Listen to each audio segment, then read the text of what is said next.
I've got company in the studio, and this morning it is Shem Rock. Hello. Who's this young man here, who is far too pretty to be in a studio. He's made me go a little bit giggly. And Siju Raziji, also just handsome. I mean, he's pretty. You're not buying it, are you? Why does he get handsome and I only get pretty? Look at your face. Come on, do me a favour. If you can't see it, you're going to have to look at him on YouTube or something, or watch it back. Now, the reason, Shem, and you're 28. Yeah, I am, yeah. You look about 12. I know, I get that all the time. Yeah, I bet 21, you do. Do you still get carded? All the time. Not that I drink, but... Yeah, so do I. So Shem, let's talk about you, because you are an MMA fighter, and I know about mixed martial arts because my son likes it. Okay. And he's younger than you, I think. From Liverpool. You were raised by a single mum, and you got into a bit of trouble, and fighting was your way out of it, weirdly. Yeah. So tell me your story. So in 2014, I got into a bit of trouble. Well, a bit of trouble. I was wanted by the police for a crime that I didn't commit. Right. I was arrested and given bail, and upon bail I was contacted by my solicitor and they told me, oh, they've made a mistake, you need to come back, you're going to be remanded into custody. Being a young lad, 18, 19, I was scared, so I ran. You went on the run? Yeah, I ran on the run. I moved to Asia, and that's where I found martial arts. How did you get to Asia? 18? I flew on my own passport. Wow. For the next day from bail, I just ran. I was scared. I left, and I landed in Malaysia, and just started training jiu-jitsu. That's the first martial art. We're not going to have the feds turning up on the street to drag you out, are we? No, I got a not guilty. I'm an innocent man. I know. So you got into mixed martial arts. Talk me through how that happened. So you arrive in Asia, in Malaysia. Yeah. What did you do? Where did you go? How did you find your way? My older brother was over there living, so I linked up with my older brother. He's working every day and I'm by myself. I don't know anyone, so one day I'm just walking down the street, seen a sign, Brazilian Jiu-Jitsu. So I thought, yeah, let me try it. I kid you not, I walked in the gym, I got choked out by children, by women, and I'm scratching my head. I'm a young lad, I'm in shape, I used to play football, I was physically fit. I'm thinking, wow, what was that? And from that very first session, I just knew, whatever this is, I want to learn it, because I want to be able to do that to other people. Wow. And you'd never done anything, you'd never been into a dojo before, you'd never done any karate or any of that kind of sport at all? It was my first ever time in combat sports. Wow. And explain exactly what mixed martial arts are, because it looks really, really violent to me and very scary. So mixed martial arts is basically the ultimate form of combat. So is that when you do the kicking as well? You can kick, you can punch, you can also wrestle and take people to the ground, you can strike on the ground, there's joint locks, there's submissions, chokes. The only thing you're not allowed to do is strike to the back of the head, eye gouge, of course bite, or hold the glove, or groin strike. Besides that, everything else is pretty much legal. But is it therefore just a free-for-all, or is it a regimen? I mean, is it, you know, you're training to do this? So it's for me, it looks like it's just like a scrap, and then, but you have to learn how to do this properly. I think from the outside, people who don't understand the sport, they think it looks a bit more barbaric. Yeah.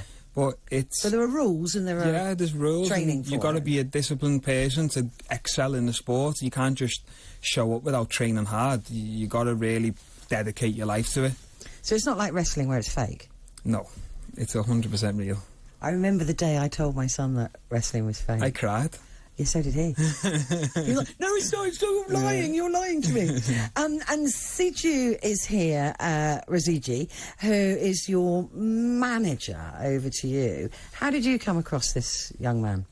I actually saw him just before lockdown in 2020. I was in Dubai. At a fight? Yeah, so I was in Dubai with another athlete of mine, and he was going to be fighting also, and I saw Shem fight on one of the cards, and he did impress me, and a friend of mine introduced me to him after his fight, because he won by knockout. Very, very impressive fight, so I was very impressed with him, and a friend of mine introduced me to him, and at that time he was with somebody else, So the friend's like, oh, you should manage him, you should manage him. So I spoke to him, he's like, I'm with somebody else. I said, you know, no problem. Probably fast forward a year forward, and then we were speaking for the whole time, and he moved from who he was with, his contract ran out, and he moved over to us. So. It's really interesting. Again, you often imagine, and I'm not insulting you here, but you often imagine fighters to be chunkier, and you're quite a slight chap. So in MMA, there's multiple weight classes. Okay. So the lightest weight class for males is 57 kilos, and the heaviest weight class, I believe, is 120 kilos. Wow, it's a big spread. Yeah, I throughout my career have fought at 65 kilos or 70 kilos. So it's like in boxing you have lightweight, featherweight, heavyweight. Okay. Yeah. And so legally, so you've learned how to do, you're starting to learn this mixed martial art. What happened on your journey back to the UK and to not being in prison?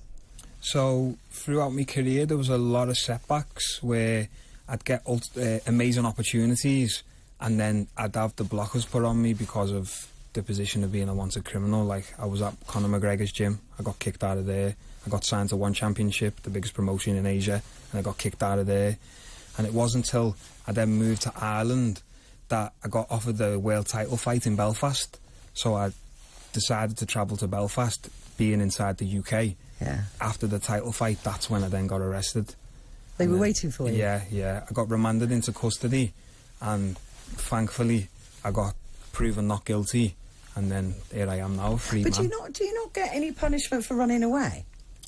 How can you punish someone for a crime they didn't commit? But then they always say it's not the crime, then you ran off and you know, is that not an offence? I don't know. No? If you get found guilty, it's an offence. It's an offence. Then that's added to the offence. Yeah. Okay. And what did your mum think of this sort of running away and being wanted? I mean, that would terrify me. It was hard. Like, I didn't get to see my mum for 10 years. I didn't get to see my family for 10 years. But I promise you, in them 10 years, I was in that gym every day, 3 times a day, trying to better my life for them. Because before I found martial arts, I weren't exactly the cleanest guy. I was getting up to no good, in and out of trouble, and it wasn't till I found martial arts that I found my passion. School was never for me, working a 9 to 5 was never for me. I didn't know where I was going with life until I met my coach, Bruno Barbosa, who taught me jiu-jitsu, who then pushed me into MMA. And my mum at first, being a mum, come home, it's the right thing to do. Yeah. But when she sees me excelling in the sport, fighting on world stages, going to 20,000 seat stadiums, she's going, actually, son, I think this is all right, you know. Yeah, this is for you. Yeah. How lucky, in a way, that you were wrongfully accused of a crime, because you may have ended up in crime had you not been wrongfully accused. What about your peers, your friends that were with you at that time of misbehaving? I think... Have they gone on to prison and... Yeah, now looking back at that friend group, a lot of them are like in jail or on drugs or on that path to the wrong. Yeah. But even the ones that maybe I'm still in contact with, they all tell me the same things. Do what you're doing, bro. Stay away from Liverpool. Keep training. And that ultimately now is my biggest goal. I do want to go far in the sport of mixed martial arts, but my bigger goal than that is to show the next generation that you don't need to go to crime, you don't need to commit crimes, you can actually really go far and make a career in this sport. And that it's really interesting, because I would imagine that a lot of boys in Liverpool think that their way out of a life of crime is football.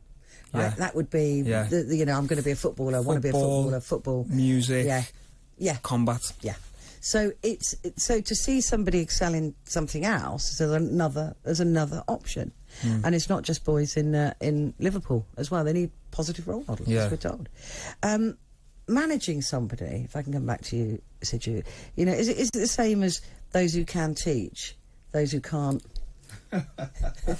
Those who can do, those who can't teach. Is it the same with managers? Definitely. Those who can't fight, manage. Definitely not. I'm very capable. I've touched it. I think I've touched it. I'm very capable. I've been training for many, many years. To be a manager. Well, true, both. But why management for you? Because I tell you, look, I'm just going to say, because I won't have an agent now, right? Okay. Because I think all they do is manage the work you've got. They don't get you any work, and they take 20% for nothing. So, I don't know. I'll do a sit down with you, Shem. Right, we'll talk. But no, so what do you bring to the table? What do you do for Shem? To be fair... He's asking, he's going, yeah, what do you do? I do love the sport. I do love the sport. I'm really involved. For me, I will do anything that my clients want. For Shem, like, it was... originally, I didn't know, you know, the situation with him.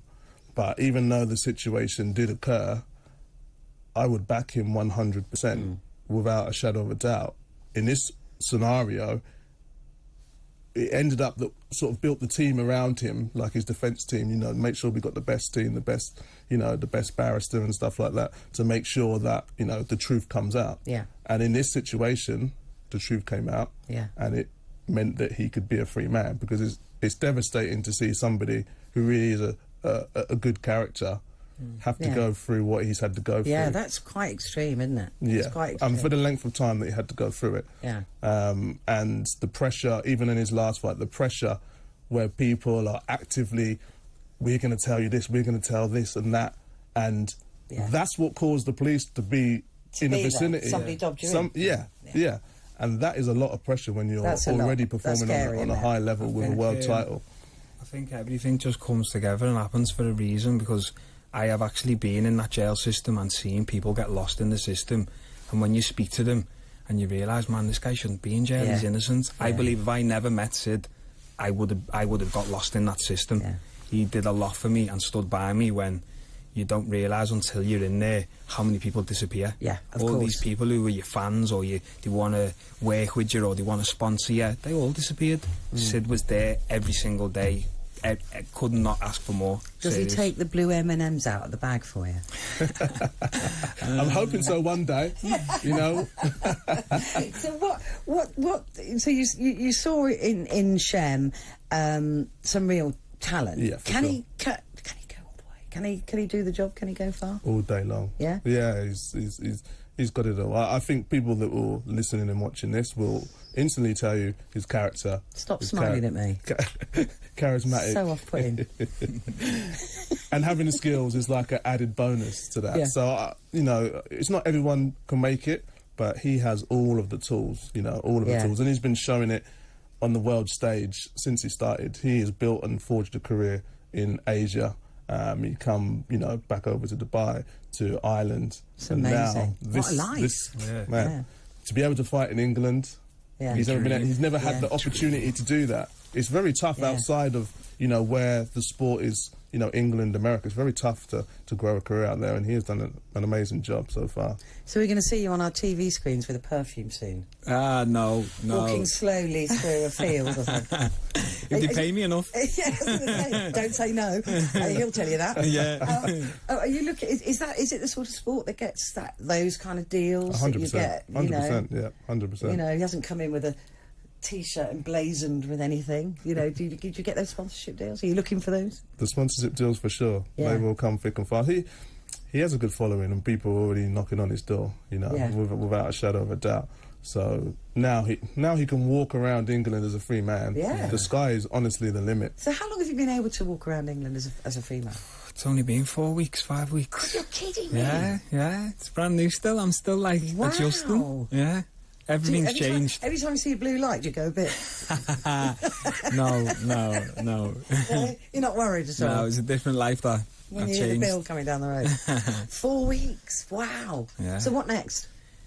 The goal is the UFC. It's the ultimate promotion in mixed martial arts. Maybe, like, my biggest dreams in the sport is to sell out a stadium in my hometown, Liverpool, of course. Yeah, of course. Yeah, so maybe I'll fight on a few local promotions in the city, maybe see what other bigger promotions want to come and grab me if the money's right, but ultimately the goal is the UFC, and that's where I will go.